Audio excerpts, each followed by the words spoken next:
6h30, 9h, la matinale. François Huguenin, écoutez très attentivement tout ce qui vient de se dire à notre antenne. Bonjour François. Bonjour Stéphanie. Vous êtes là chaque semaine pour votre édito. Alors aujourd'hui, une question, manifester ou ne pas manifester ? Je ne donnerai pas une réponse ex cathedra, chère Stéphanie, Je vous remercie. mais c'est quand même la question qui agite la cathosphère. Le 6 octobre, faudra-t-il manifester contre le projet de loi bioéthique, contre l'extension de la PMA à toutes les femmes ? Le débat fait rage sur les réseaux sociaux où chacun est tenté de diaboliser son voisin. Pour certains qui vont descendre dans la rue, ceux qui resteront à la maison sont des traîtres à la cause, rien que ça. Et pour d'autres qui regardent avec suspicion ceux qui préparent leur slogan, ce sont d'affreux réactionnaires. À vrai dire, ce n'est pas simple. D'autant que, entre nous, personne n'est très sûr de la position des évêques. Manifester, se manifester, manifester si on le sent en conscience, faire comme bon nous semble, tout cela est très flou. Et au fond, ce n'est peut-être pas plus mal.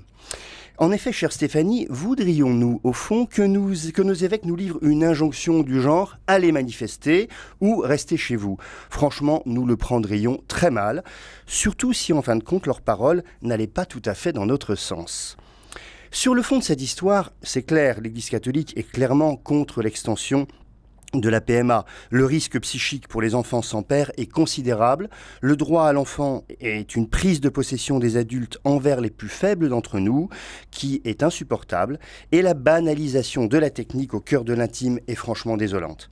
Mais cela veut-il dire que nous devons obligatoirement aller manifester contre ce projet de loi ?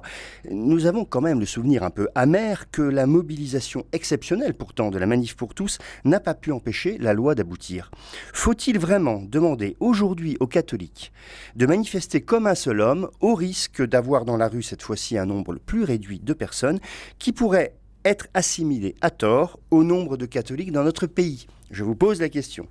Et surtout, chère Stéphanie, faut-il nous engager dans des mouvements de foule nécessairement sommaires dans leur expression et faciles à caricaturer, au risque de blesser des personnes qui ne vivent pas comme ce que la morale de l'Église nous propose ?